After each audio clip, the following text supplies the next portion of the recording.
যদি জাহান্নামে ফেলাই দেয়, তুমি দুনিয়ায় থাকা অবস্থায় যত গুনাহ রয়েছে সব গুনাহগুলোকে মাফ করাইতে হবে। যদি মাফ না করাইতে পারো, জাহান্নামের আযাব বড় কঠিন আযাব, ওই আযাব কি তোমরা সহ্য করতে পারবা? ওরে জাহান্নামে যখন আযাব দান করবে, বলে এক ওয়াক্ত নামাজ যদি আদায় না করো, 2,88,00,000 বছর পর্যন্ত জাহান্নামে তোমাকে জ্বলতে হবে।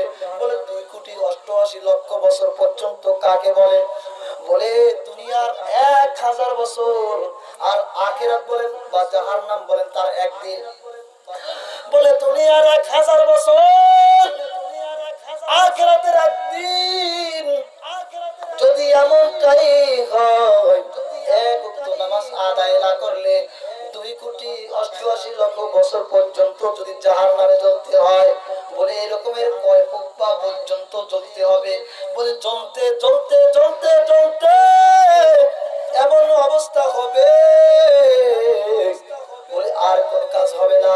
বলে উদাহরণ হলো এই, এক ব্যক্তি বড় অপরাধী, তারে গ্রেফতার করে নিয়েছে, যাবজ্জীবন দিয়েছে, রিমান্ডে নিয়েছে, অনেক বড় শাস্তি দিয়েছে। বলে তার যাবজ্জীবন যখন হয়েছে, হাড্ডি কি তার সাথে আর থাকবে? থাকবে? বলে মারতে মারতে মারতে মারতে এমন অবস্থা করে, বলে মনে হয় জানি শরীর থেকে হাড্ডি আলাদা হয়ে যাচ্ছে। ওই সময় বলে আর আমাকে রিমান্ড দিও না, প্রয়োজন হয় আমাকে একবারে মেরে ফেলো, প্রয়োজন হয় একবারে। জাহান্নামীরা বলবে জাহান্নামের আযাব এত বড় কঠিন, আগে যদি জানতাম ও মাওলা তোমাকে ভুলে থাকতে পারতাম না। ও মাওলা একটাবারের জন্য সুযোগ চাই, আমাকে দুনিয়াতে আবার পাঠাই দেন, আমি সবগুলি আবার আমল করব। ও মালিক, একটা বারের জন্য আমাকে আরেকবার সুযোগ দেন, আমি দুনিয়াতে গিয়ে খাওয়া দাওয়া সবগুলো বলে যাব, আপনার ইবাদত ছাড়া কিছু করব না।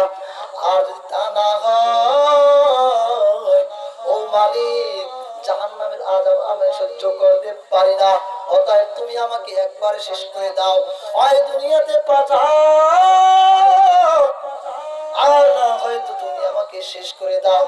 আদর কো প্রিয়া মানুষ আল্লাহ বানাইয়া,